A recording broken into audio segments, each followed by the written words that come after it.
ये श्रृंखला सर्व आत्माओं के पिता परमात्मा शिव के द्वारा उच्चारित महावाक्यों के संकलन पर आधारित है।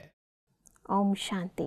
गॉडलीवुड स्टूडियो द्वारा प्रस्तुत अमूल्य रत्न में आप सभी का हार्दिक स्वागत है। कहते हैं, बोली एक अमोल है, जो कोई बोले जानी, हिये तराजू तो लिके तब मुख बाहर आनी। अर्थात वाणी एक ऐसा अमूल्य धन है, जो इस धन के महत्व को जानता है वो हृदय के तराजू में तोलकर फिर हर बोल बाहर निकालता है। वास्तव में प्रत्येक मनुष्य आत्मा के पास संकल्प, बोल और कर्म ऐसी शक्तियां हैं। यदि वह इन शक्तियों को यथार्थ रूप से प्रयोग करे तो असंभव को भी संभव कर सकता है। इन शक्तियों के महत्व को आज हम ईश्वरीय महावाक्यों द्वारा गहराई से समझेंगे और इन महावाक्यों के स्पष्टीकरण के लिए हमारे मध्य हैं प्रजापिता ब्रह्मा कुमारी ईश्वरीय विश्वविद्यालय के वरिष्ठ राजयोगी शिक्षक आदरणीय राजू भाई साहब। वह सब आपका आज के एपिसोड में बहुत बहुत स्वागत है। तो सब आज हम बात करेंगे 31 मार्च 1988 के महावाक्यों पर, जिसका टॉपिक है वाचा और कर्मणा दोनों शक्तियों को जमा करने की ईश्वरीय स्कीम। परमात्मा स्टार्टिंग में कहते हैं कि कुर्बान व फिदा होने वाले अनेक परवाने हैं, लेकिन कुर्बान होने के बाद क्षमा के स्नेह में, क्षमा समान बनने में, कुर्बानी करने में नंबरवार है। वास्तव में कुर्बान होते ही हैं दिल के स्नेह के कारण। बस अब कुर्बान होना यानी फिदा होना, इससे क्या तात्पर्य है? कहते हैं महफिल में जल उठी क्षमा परवानों के लिए। परमात्मा ऐसी क्षमा है जिस पर आत्मा रूपी परवाने फिदा होते हैं। जब वो इस सृष्टि मंच पर आते हैं तो कई उन्हें पहचान करके उनके बच्चे बन जाते हैं, कुर्बान हो जाते हैं। और कुर्बान होने के बाद ना उनके ऊपर समर्पित होने के बाद वो क्षमा नहीं है जिस पर परवाना आया और जल गया, वो स्थूल आग नहीं है जी। लेकिन परमात्मा के बच्चे बन करके उनकी आज्ञाओं पर जो चलते हैं, जो उनकी श्रीमत का संपूर्ण पालन करते हैं, आज्ञाकारी बन करके रहते हैं, जो उनकी अपनी कमी है, कमजोरियां हैं, संस्कार हैं, उन्हें कुर्बान कर देते हैं, स्वाहा कर देते हैं। ऐसे परवानों को परमात्मा देख रहे हैं। कहते हैं ये नंबरवार परवाने हैं। कोई कुर्बान जाते हैं, कोई फेरी लगा करके दूर रहते हैं। तो ऐसी कुर्बानी जो जिनका दिल से परमात्मा से प्यार है, स्नेह है, वो तो स्नेह के पीछे कोई भी चीज़ बलिदान करना, छोड़ना सहज अनुभव करते हैं। उन्हें मेहनत नहीं लगती जी। कोई भी बात खत्म करना, कोई कहा जाए ये बात ठीक नहीं, इसको समाप्त कर दो, इसको छोड़ दो, परिवर्तन कर दो, तो स्नेही आत्मा है, जिनका दिल से प्यार है, वो कोई भी चीज़ छोड़ने के लिए, त्याग करने के लिए, कुर्बानी के लिए तैयार रहते हैं। जी। परमात्मा की कहते हैं कि दिल का स्नेह और स्नेह, इसमें भी अंतर है। स्नेह सभी का है, स्नेह के कारण कुर्बान हुए हैं। दिल के स्नेही बाप के दिल की बातों को व दिल की आशाओं को जानते भी हैं और पूर्ण करते हैं। दिल के स्नेही दिल की आशाएं पूर्ण करने वाले हैं। दिल के स्नेही अर्थात जो बाप के दिल ने कहा और बच्चों के दिल में समाया, और जो दिल में समाया वह कर्म में स्वतः ही होगा। सब दिल के स्नेही की इस विशेषता को स्पष्ट करें। परमात्मा कहता है दो प्रकार के बच्चे हैं। एक स्नेही हैं जो परमात्मा के बच्चे बन करके रहते हैं, लेकिन एक दिल के स्नेही हैं जो परमात्मा के दिल में है, जो उनकी भावनाएं हैं उसको सहज ग्रहण करके वैसा बनने का प्रयास करते हैं। तो परमात्मा कहता है जो दिल के स्नेही हैं, जो दिल से बाबा को बाबा समझ करके उनकी हर आज्ञा का पालन करते हैं, वो दिल के स्नेही बच्चे सहज कुर्बान हो जाते हैं और हर कार्य में सहयोगी बन जाते हैं, मददगार बन जाते हैं। परमात्मा उसी के कंट्रास्ट में कहते हैं कि स्नेही आत्माओं के कुछ दिल में समाता है, कुछ दिमाग में समाता है। जो दिल में समाता है वह कर्म में लाते हैं, जो दिमाग में समाता है उसमें सोच चलता है कि कर सकेंगे व नहीं, करना तो है, समय पर हो ही जाएगा। ऐसे सोच चलने के कारण सोच तक ही रह जाता है, कर्म तक नहीं होता है। दोनों बातें हैं, क्योंकि हर एक के पास दिल भी है तो दिमाग भी है। जी। दिल है हमारी श्रेष्ठ भावनाएं, और दिमाग है जिसमें हम विवेक का प्रयोग करते हैं, बुद्धि लगाते हैं, करेंगे, कर सकेंगे या नहीं कर सकेंगे, सफलता मिलेगी या नहीं मिलेगी, उसमें दिमाग चलता है। तो परमात्मा कहता है जिनका दिल का स्नेह है वो दिल में परमात्मा की हर बात को समा लेते हैं, उनके जीवन में वो बात आ जाती है, उनके लिए करना कोई बड़ी बात नहीं, वो दिल का प्यार है, दिल का स्नेह है।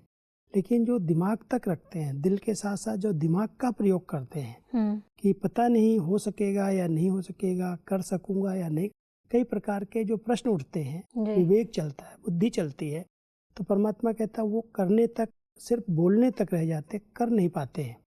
इसलिए दिल के स्नेह ही परमात्मा की हर बात को दिल में समा लेते, अपने जीवन में उतार लेते, परमात्मा की इच्छाएं हैं जो चाहते हैं वो प्रैक्टिकल कर्म में ले आते, और जो दिमाग तक रखते हैं वो दिमाग तक ही रह जाती हैं। कई प्रश्न उठते हैं और उस प्रश्नों के कारण उनके लिए करना संभव नहीं होता। जी, आगे बढ़ते हैं तो परमात्मा कहते हैं कि कुर्बान जाने वाले तो सभी हैं, अगर कुर्बान नहीं जाते तो ब्राह्मण नहीं कहलाते।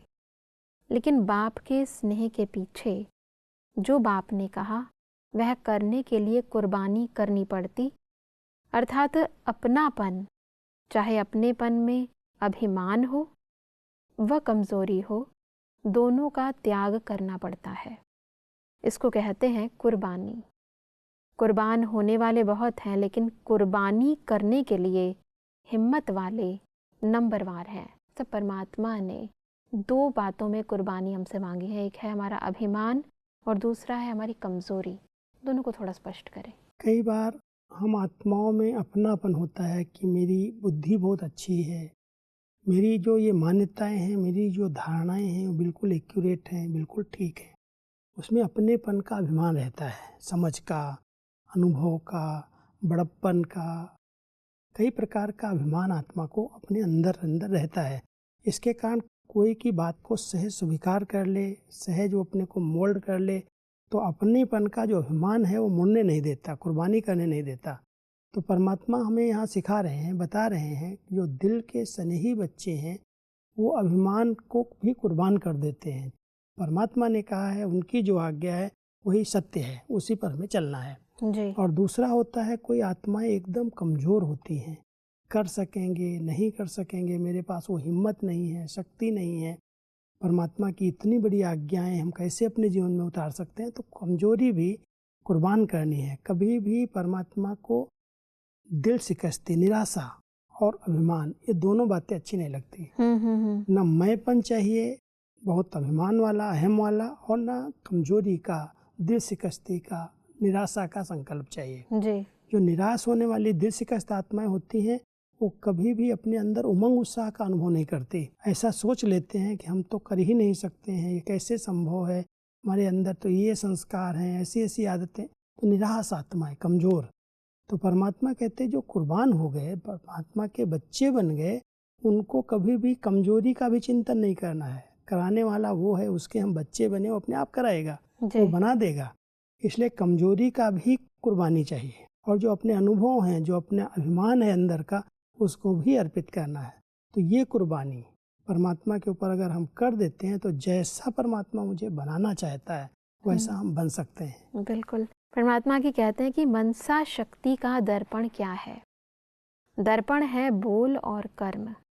चाहे अज्ञानी आत्माएं चाहे ज्ञानी आत्माएं, दोनों के संबंध संपर्क में बोल और कर्म दर्पण है। अगर बोल और कर्म शुभ भावना, शुभ कामना वाले नहीं है तो मनसा शक्ति का प्रत्यक्ष स्वरूप कैसे समझ में आएगा? सब मनसा शक्ति के इन दो दर्पणों को थोड़ा स्पष्ट करें।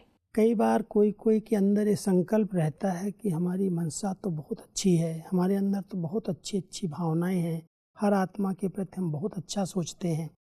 परमात्मा कहता है उसकी निशानी क्या है? अगर हमारे संकल्प, हमारी मनसा बहुत अच्छी है, सबसे ऊंचे से ऊंची है, तो हमारे बोल और कर्म में वो दिखाई देनी चाहिए, क्योंकि जो अंदर है वो बाहर दिखाई देगा। तो परमात्मा कहते हैं जो बच्चे बहुत शुभ सोचने वाले हैं, शुभ चिंतक वृत्ति वाले हैं, उनके बोल भी ऐसे ही होंगे। वो दर्पण है बोल और कर्म। अगर बीज शक्तिशाली है तो पौधा और उसके फल भी अच्छे होंगे। अगर बीज ही कमजोर है तो पौधा कैसा होगा या फल कैसे निकलेंगे?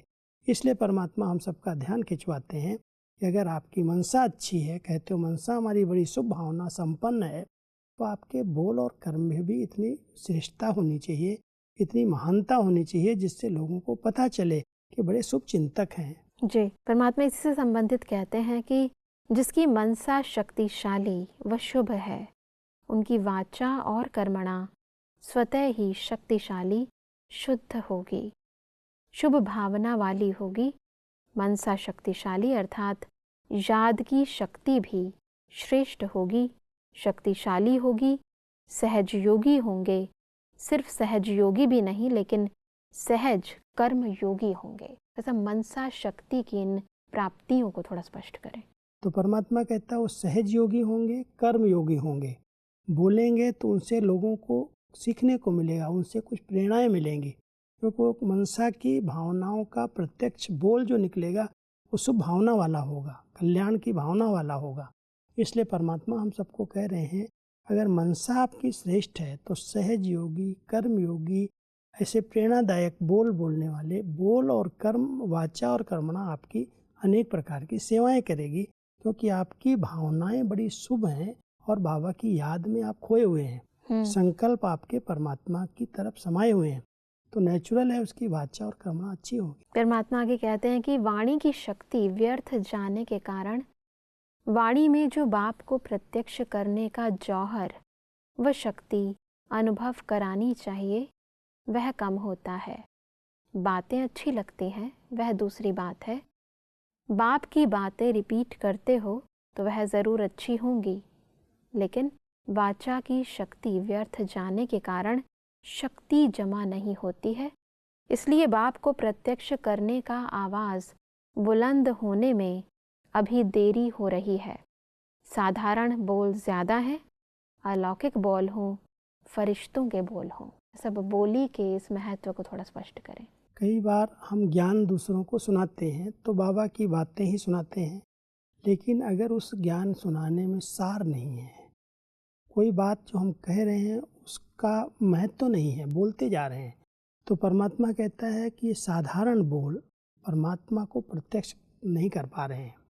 बोल अगर कंट्रोल में है, जो बोलना चाहिए, जितना बोलना चाहिए वो बहुत यथार्थ है, युक्ति युक्त है, परमात्मा की याद उसमें समाई हुई है, तो वो बोल परमात्मा की प्रत्यक्षता करेंगे। परमात्मा की प्रत्यक्षता में जो देरी हो रही है, जो आवाज़ बुलंद नहीं हो रहा है, उसका मूल कारण ये है कि हमारे बोल साधारण हैं। या तो हम व्यर्थ बोल जाते हैं या साधारण भाषा का प्रयोग करते हैं, अधिक बोल जाते हैं। तो परमात्मा हमेशा हमारा ध्यान खिंचवाते हैं, कम बोलो, धीरे बोलो, सम्मानजनक बोल बोलो, जितना आवश्यक है उतना ही बोलो। इसलिए कहते हैं, कहावत है, तौल करके बोलो। ऐसे नहीं जो आया वो बोल दिया, जब आया वो बोल दिया। उससे कई बार लोगों के अंदर गलत फहमी पैदा हो जाती है। बिल्कुल। इसलिए हमेशा ध्यान रखना चाहिए कि जो मैं बोल रहा हूँ क्या वो यथार्थ है, युक्ति युक्त है, जो परमात्मा ने सुनाया है वही मैं बोल रहा हूँ या अपनी मनमत वाला बोल रहा हूँ। तो बोल बहुत बड़ा महत्व रखते हैं इस ब्राह्मण जीवन में, और बोल से ही हम परमात्मा को प्रत्यक्ष कर सकते हैं। लेकिन बोल के पीछे जो मनसा है वो बहुत शुद्ध, श्रेष्ठ, शक्तिशाली होनी चाहिए। परमात्मा आगे कहते हैं कि जैसे ब्रह्मा बाप को देखा, फरिश्तों के बोल थे, कम बोल और मधुर बोल। जिस बोल का फल निकले वह है यथार्थ बोल, और जिस बोल का कोई फल नहीं वह है व्यर्थ। चाहे कारोबार का फल हो, कारोबार के लिए भी बोलना तो पड़ता है ना, वह भी लंबा नहीं करो, अभी शक्ति को जमा करना है। जैसे याद से मनसा की शक्ति जमा करते हो, साइलेंस में बैठते हो तो संकल्प शक्ति जमा करते हो, ऐसे वाणी की शक्ति भी जमा करो। क्योंकि वाणी बहुत अनमोल है। अगर हम दो शब्द भी कोई को प्यार से बोल देते हैं तो उसका जीवन बन जाता है। इसलिए परमात्मा हम सबको इस पर बहुत ध्यान खिंचवाते हैं। कई मुरलियाँ बाबा की इस पर चली हैं कि बच्चे इस बोल पर बहुत ध्यान दो। ये बोल जो आप बोल रहे हो उससे कई आत्माओं का भला हो जाएगा, कल्याण हो जाएगा, उनकी जीवन महान बन जाएगी, वो अपने तन मन धन को सफल कर सकते हैं। लेकिन अगर आप बोल अपना ऐसे ही साधारण, व्यर्थ, इधर उधर की बातें करके अपना समय पास कर रहे हो तो उनके जीवन में परिवर्तन नहीं आएगा। इसलिए हर एक ब्राह्मण बच्चे को इस बात पर ध्यान देना चाहिए कि जो मैं बोल रहा हूँ वो क्या यथार्थ है, युक्ति युक्त है, जितना परमात्मा की बात कहनी है उतनी ही मैं कह रहा हूँ, या उसमें और अपनी बातों को ऐड करके सुना रहा हूँ, वो व्यर्थ में चला जाएगा। जी, परमात्मा आगे कहते हैं कि वाचा और कर्मणा इन दोनों शक्तियों को जमा करने की स्कीम बनाओ। जैसे गवर्नमेंट भी भिन्न भिन्न विधि से बचत की स्कीम बनाती है ना, ऐसे इसमें मूल मनसा है, यह तो सब जानते हैं, लेकिन मनसा के साथ साथ विशेष वाचा और कर्मणा यह संबंध संपर्क में स्पष्ट दिखाई देती है। मनसा फिर भी गुप्त है, लेकिन यह प्रत्यक्ष दिखाई देने वाली है। वैसे भी इसको थोड़ा स्पष्ट करें कि मनसा जो है हमारी वाचा और कर्मणा को इफेक्ट करती है। तो संबंध संपर्क में जब हम आते हैं तो हम किस प्रकार का व्यवहार करते हैं, व्यवहारिक जीवन हमारी कैसी है, कोई के बारे में हम कटाक्ष तो नहीं करते हैं, कोई हम इधर उधर की बातों में अपना समय, दूसरे का समय बर्बाद तो नहीं करते हैं। तो परमात्मा कह रहे हैं कि जैसे मनसा शक्ति का प्रभाव पड़ता है और मनसा शक्ति हर एक जमा करना चाहता है, ऐसे ही जितना हो सके इसका बजट बनाओ कि मुझे कितने बोल बोलने हैं। कर्मणा के अंदर जितना हमें जरूरी है, कार्य व्यवहार में जितने बोल जरूरी हैं उतना ही बोल रहे हैं, या हम उससे अधिक बोल रहे हैं। कई बार हम बहुत बोल करके और काम कराना चाहते हैं। परमात्मा हमारा ध्यान खिंचवाते हैं कि कर्मणा के अंदर कोई आपको कार्य व्यवहार मिला है, अगर आप बहुत कम बोल करके, धीरे से बोल करके कार्य करा लेते हो तो बहुत सफल हो जाएंगे, उसमें सफलता प्राप्त होगी और आपके बोल के आधार से वो बहुत समीप आ सकते हैं। कईयों के बोल से दूरियां बढ़ जाती हैं, लोग भागते हैं, उनका बोल सुनना नहीं चाहते, और कईयों के बोल सुनने के लिए लालायित रहते हैं, पास आ जाते हैं जी। तो इसलिए परमात्मा हमारा ध्यान खिंचवाते हैं। जैसे आपने अपनी मनसा पर ध्यान दिया, ऐसे ही आप अपने बोल और कर्म पर भी ध्यान दो, ताकि आपके अनेक आत्माएं आपके समीप आएं और आपके बोल और कर्म से संबंध संपर्क में आने वाली आत्माओं को कुछ फायदा प्राप्त हो, कुछ लाभ मिले। परमात्मा कहते हैं कि बोल में जमा करने का साधन है कम बोलो और मीठा बोलो, समान से बोलो। जैसे ब्रह्मा बाप ने छोटे अथवा बड़ों को समान के बोल से अपना बनाया, इस विधि से जितना आगे बढ़ेंगे उतना विजय माला जल्दी तैयार होगी। वैसे समान के बोल, इसको थोड़ा स्पष्ट करें। बोल में बचत की बहुत अच्छी स्कीम परमात्मा बता रहे हैं कि बहुत कम बोलो, जितना जरूरी है उतना बोलो, लेकिन कम बोलो, धीरे बोलो और सम्मान से सम्मान दे करके। माना कोई आत्मा की अगर विशेषताएं हम वर्णन करते हैं, कोई हम उनको आगे बढ़ाने के लिए उनकी झूठी महिमा नहीं करते, लेकिन हर आत्मा की कोई ना कोई विशेषता है और अंदर से अगर हम उसकी विशेषता का वर्णन करके, जैसे बाबा हम बच्चों को अगर कोई वरदान देते हैं, मिलते हैं, तो हमारी कोई ना कोई एक अच्छी विशेषता सुना देते हैं, हमारे सम्मान को जागृत कर देते हैं कि आप कौन सी आत्माएं हो, कितनी महान आत्माएं हो, कैसे इस कल्प के अंदर पार्ट बजा रही हो, हीरो एक्टर हो, हीरो पार्टधारी हो, परमात्मा के साथ आपका पार्ट है। तो ऐसे ऐसे सम्मान के बोल जो हमें उमंग उत्साह दिला देते हैं, हमारे पुरुषार्थ को आगे बढ़ा देते हैं। परमात्मा कहते बच्चे, जैसे ब्रह्मा बाबा ने हर बच्चे की विशेषता का वर्णन किया, कम बोला, धीरे बोला, उसको सम्मान दिलाया, तो इस प्रकार के बोल अगर आप बोलते हो तो ये है बचत की स्कीम। जी, परमात्मा कहते हैं कि सेवा में संगठित रूप में सदा संतुष्ट रहने और संतुष्ट करने का विशेष संकल्प, यह भी सदा साथ साथ रहे, क्योंकि एक ही समय 3 प्रकार की सेवा साथ साथ होती है। एक अपनी संतुष्टता, यह है स्व की सेवा। दूसरी संगठन में संतुष्टता, यह है परिवार की सेवा। तीसरी भाषा द्वारा व किसी भी विधि द्वारा विश्व के आत्माओं की सेवा। फिर सब सेवा से संतुष्टता, और ये तीनों प्रकार की सेवा थोड़ा सा स्पष्ट करें। परमात्मा एक तो कह रहे हैं स्वयं के प्रति संतुष्टता, हमारी स्व के प्रति संतुष्टता रहे, साथ साथ संगठन में जिनके बीच में हम रहते हैं वो परिवार हमसे संतुष्ट रहे, सब परिवार के सदस्य संतुष्ट रहें, और विश्व के अंदर जो आत्माएं हैं उनकी भी हम सेवा कर सकें, वो भी हमसे संतुष्ट रहें। इसके लिए हमारे कर्म पर हमारा ध्यान चाहिए जी। तो परमात्मा हम सबको कह रहे हैं, पहले देखो जो हम सेवा कर रहे हैं, जो हम कर्मणा में आ रहे हैं, क्या उस कर्म से मैं आत्मा स्वयं से संतुष्ट हूँ? और जिसके बीच में हम रह रहे हैं, जो परिवार हमारे संबंध संपर्क में है, क्या उस सेवा से, उस कर्म से वो भी संतुष्ट है, या वो डिस्टर्ब हो रहा है, हम कुछ कर रहे हैं वो नाराज हो रहा है? उसमें भी बहुत ध्यान देना है। और साथ साथ जो कर्म हम कर रहे हैं, क्या उससे विश्व कल्याण, सर्व आत्माओं का भला होने वाला है? जब इतना ध्यान रहेगा, तीनों प्रकार की संतुष्टता होगी। तभी हो सकता है जब पहले हमारी मनसा श्रेष्ठ हो, वाचा अच्छी हो, फिर हम कर्मणा में आए, तो ये तीनों प्रकार का ध्यान रख करके हम तीनों प्रकार की संतुष्टता का सर्टिफिकेट ले सकते हैं। इसलिए परमात्मा कहते हैं कि जैसे विश्व की सेवा के रिजल्ट व विधि अटेंशन में रखते हो, ऐसे दोनों सेवाएं स्व और संगठन की तीनों ही निर्विघ्न हो, तब कहेंगे सेवा की नंबर 1 सफलता, तीनों सफलता साथ होना ही नंबर लेना है। आगे चल सेवा का रूप परिवर्तन होगा, आपको अपने लिए नहीं करना पड़ेगा। आपकी तरफ से संबंध में आने वाले बोलेंगे, आपको सिर्फ आशीर्वाद और दृष्टि देनी पड़ेगी। धरनी तैयार करने वाले निमित्त बनेंगे और आपको सिर्फ दृष्टि से बीज डालना है, 2 आशीर्वाद के बोल बोलना है, तब तो प्रत्यक्षता होगी। आप में बाप दिखाई देगा और बाप की दृष्टि, बाप के स्नेह की अनुभूति लेते ही प्रत्यक्षता के नारे लगने शुरू हो जाएंगे। सब प्रत्यक्षता के इस आधार को थोड़ा स्पष्ट करें। अभी तक हम लोगों को बहुत सेवा करनी पड़ती है, ज्ञान सुनाना, कोर्स कराना, भाषण करना। परमात्मा कहता है अभी इसकी आपको आवश्यकता नहीं पड़ेगी, ये करने वाली अनेक आत्माएं आ जाएंगी जी। वो अनेक प्रकार से सेवा करके धरनी तैयार करके आपके सामने लाएंगी। और अपनी ऐसी स्थिति बनानी है जो आपकी दृष्टि से परमात्मा अनुभूति होने लगे।